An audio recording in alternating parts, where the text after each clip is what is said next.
2팀 발표 시작하겠습니다. 저희 팀 이름은 하양심으로 저 유진님, 성표님, 그리고 저로 구성되어 있고요.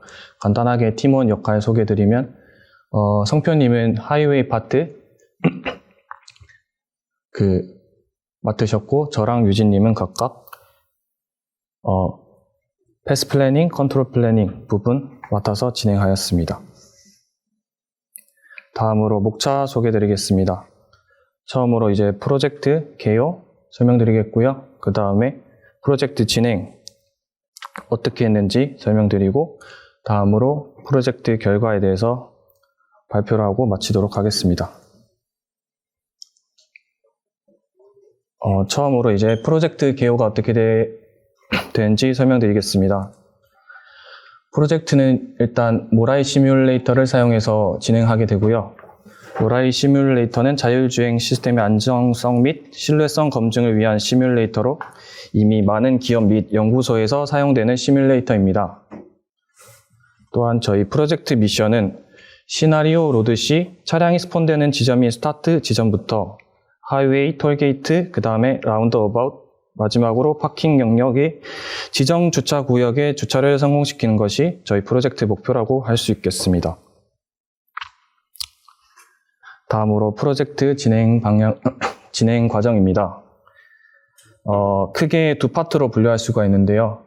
먼저 하이웨이 파트, 그 다음에 라운드어바웃 이렇게 묶어서 한 파트고요. 그 다음에 마지막으로 파킹 파트, 이렇게 두 파트로 크게 분류할 수 있겠습니다. 첫 번째 하이웨이 드라이빙 미션입니다. 저희 하이웨이 드라이빙의 경우 먼저 MGO 맵 데이터를 받아와서 하게 되는데요.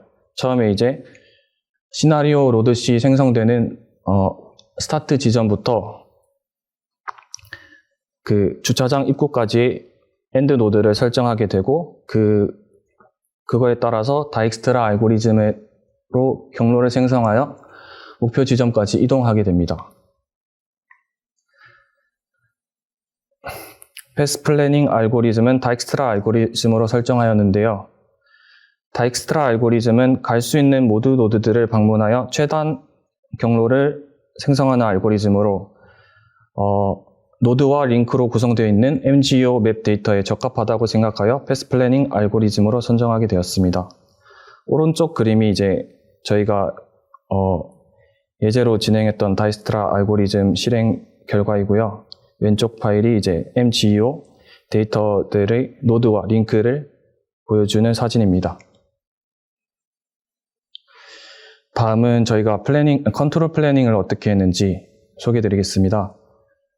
먼저 종방향 제어기는 PID로 설정하였고, 횡방향 제어기는 퓨어 퍼시스로 설정했습니다. 종방향 제어의 경우에는 패스 플래닝으로 설정된 경로의 곡률과 도로의 마찰을 고려하여 벨로시티 리스트를 형성하고, 그 리스트를 타켓 벨로시티로 설정하여 PID 제어를 하도록 설계하였습니다. 그 다음에 횡방향 제어의 경우 퓨어 퍼시스 알고리즘을 사용해 설정된 LFD에 따라 경로의 룩 어헤드 포인트를 정하고, 차량의 물리적 특성을 고려하여 설정된 포인트의 향해 스티어링을 하도록 횡방향 제어기를 설계하였습니다. 다음은 이제 앞의 알고리즘을 통해서 파킹 구역 앞까지 이제 주행하는 데는 성공했지만, 시나리오를 로드하게 되면은 주변 오브젝트들이 생성되게 됩니다. 그에 대응하기 위해서 저희가 주행 시나리오를 추가시켜 주었는데요. 먼저 그 주행 시나리오는 이제 오브젝트 토픽에 따라서 결정되게 되는데요. 그 오브젝트 토픽은 모라이 시뮬레이터에서 발행해주는 토픽으로 이제 오브젝트의 그 속도와 그 다음에 위치를 보내주게 됩니다. 그래서 저희는 그 데이터를 이용하여서 추가 시나리오를 생성해 줬는데, 이 그 오브젝트 토픽들을 만약에 다 받아오게 될 경우에는 아무래도 차량이다 보니 빠른 속도로 주행을 해야 되는데, 주변 모든 오브젝트 토픽들에 대해서 다 고려를 하다 보면은 레이턴시가 생겨서 적절하게 상황 대응을 못하는 문제가 발생했었습니다. 그래서 저희는 적절하게 잘 대응을 하기 위해서 먼저 로이 영역을 설정해서 차량을 중심으로 로이 영역을 설정해서 그 안에 있는 그 오브젝트 데이터들에 대해서 필터링을 먼저 거친 이후에 그 오브젝트 데이터를 가지고 시나리오를 어떻게 할지 결정하도록 설계했습니다. 그래서 먼저 첫 번째 왼쪽 화살표에 있는 경우 같은 경우에서는 로이 영역이 차량의 중심을 기준으로 해서 생성이 되고요. 오른쪽 화살표 같은 경우에는 라운드 어바웃 파트로 일정 고정된 로이 영역에 따라서 오브젝트 데이터를 받게 됩니다.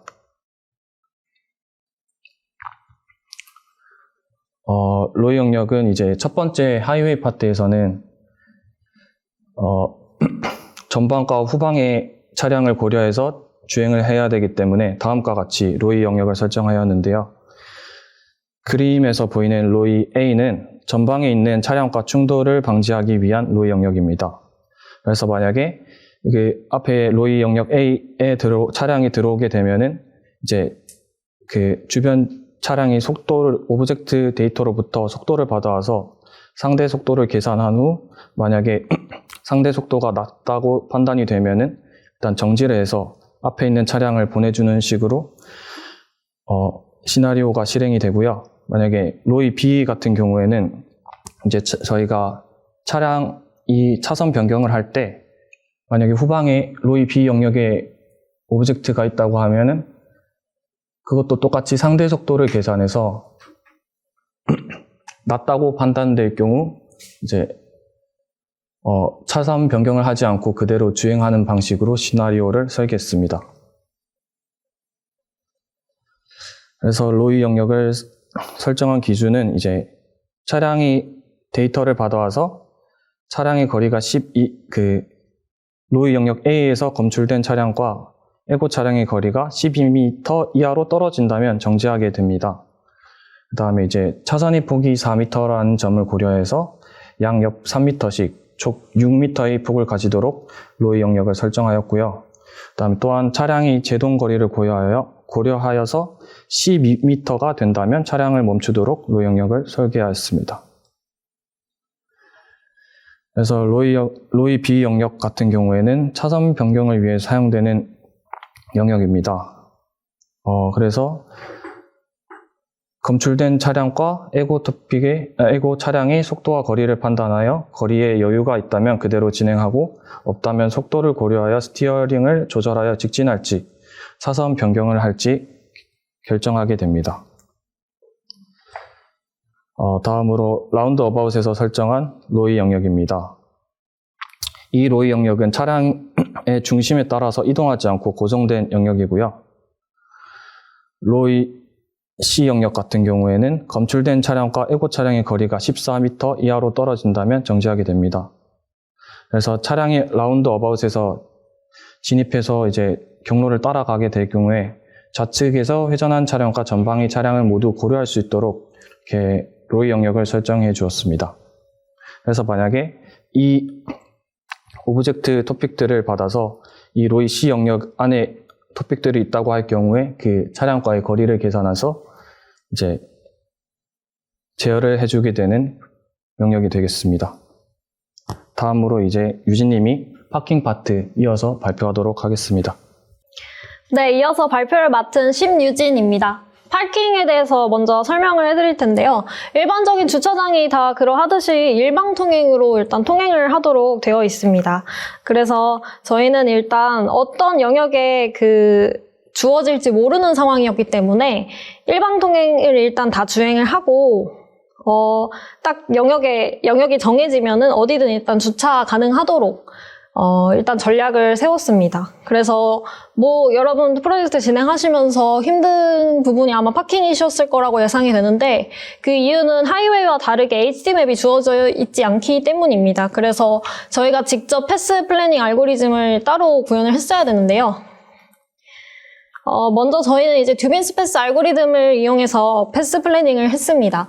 그래서 GPS 정보 기반으로 저희가 이동해야 되는 노드들의 GPS 정보를 정리해서 일종의 가상의 맵을 만들었다고 생각하시면 되고요. 듀빈스 패스의 인풋으로 들어가는 것은 X, Y 좌표 그리고 헤딩 값입니다. 그래서 목적지와 그 지금 현재 위치의 X, Y 그리고 헤딩 정보가 들어가게 되면은 이렇게 그 점을 기준으로 양 옆에 원을 그리게 되고 두 개의 원에 이제 탄젠트 포인트를 찾아서 경로를 생성하게 되는 알고리즘입니다. 저희는 이 알고리즘을 활용해서 사각주행, 그 주차장에서 일방통행인 사각주행과 그리고 주차를 하는 영역까지 이제 패스 플래닝을 했다고 봐주시면 되겠습니다.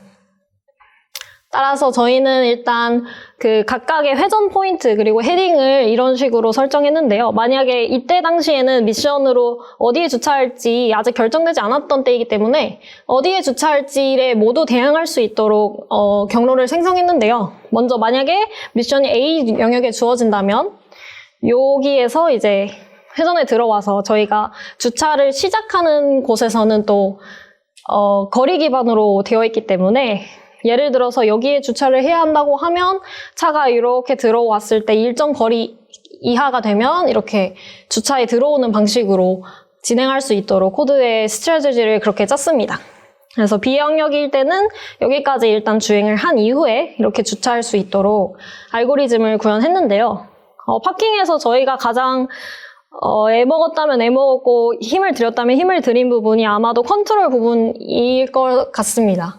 왜냐하면 하이웨이 같은 경우에는 저희가 퓨어 퍼스트 알고리즘을 사용했는데 하이웨이에서는 그렇게까지 많이 터닝이 필요한 그런 패스가 거의 없다고 보시면 됩니다. 그런데 주차 같은 경우에는 계속해서 턴 해가지고 주차를 해야 되는 패스가 생성되기 때문에 이제 퓨어 퍼스트 알고리즘을 구현을 했을 때 적합하지 않다고 생각을 했는데요. 먼저 퓨어 퍼스트 알고리즘과 스탠리 알고리즘의 특성에 대해서 설명을 드려야겠습니다. 퓨어 퍼스트 알고리즘 같은 경우에는 정해진 이 패스에서 look for 포인트를 정하고 그 포인트까지 이제 주행을 하도록 이제 스티어링을 조정하는 방식이고 스탠리 같은 경우에는 보다 더 정확하게 경로를 추정할 수 있는데 그 이유가 그 경로의 헤딩과 차량의 헤딩, 그 오차도 고려하고 경로로부터 자동차까지의 에러 거리까지 고려해서 더 정확하게 경로를 추정할 수 있다는 장점이 있는데요. 저희는 처음에는 이제 퓨어 퍼스트 알고리즘으로 그 주차장에서 주행하는 컨트롤을 진행했었는데 생각한 대로 이제 경로를 명확하게 따라가지 않다 보니까 주차에 조금 어려움이 있어서 스탠리 알고리즘을 적용하게 됐습니다. 영상으로 보시는 게 더 와닿으실 것 같아서 영상을 준비해 봤는데요. 먼저 이제 퓨어 퍼스트 알고리즘 같은 경우에는 이제 매끄럽게 경로를 추종할 수 없고 그리고 이제 스티어링에 굉장히 플리커링이라고 할까요? 여기 핸들을 봐주시면 굉장히 많이 스티어링이 움직이는 걸 보실 수 있는데요. 이제 스탠리 같은 경우에는 이제 부드럽게 생성된 경로 따라서 부드럽게 컨트롤 되는 거를 확인하실 수 있습니다.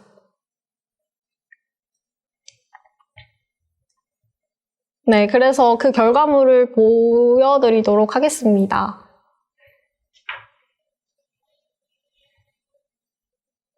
이배속을 한 영상이고요. 주행을 하는 과정에서 이제 차선 변경을 하는 부분에서 너무 뒤늦게 변경하지 않도록 미리 변경할 수 있도록 알고리즘을 구현했고요. 들어가서도 이제 전방 차량 그리고 후방 차량도 주시하면서 충돌이 일어나지 않도록 구현을 했습니다.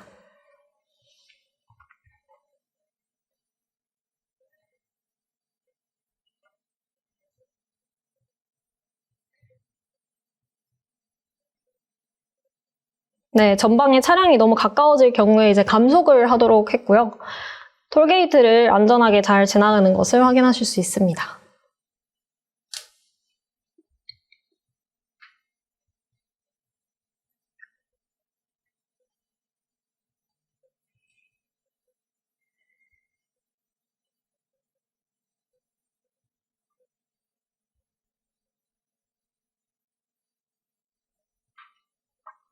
라운드어바웃에 진입해서는 또 너무 가까울 경우 이제 감속을 하고 그리고 바로 주차 파트로 넘어가는 것으로 진행되었습니다.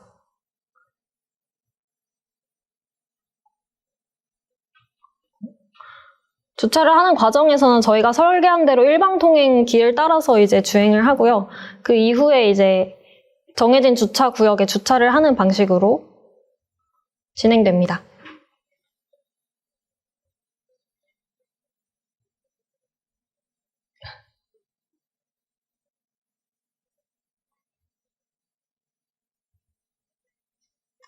네. 여기까지 발표 마치도록 하겠습니다. 감사합니다.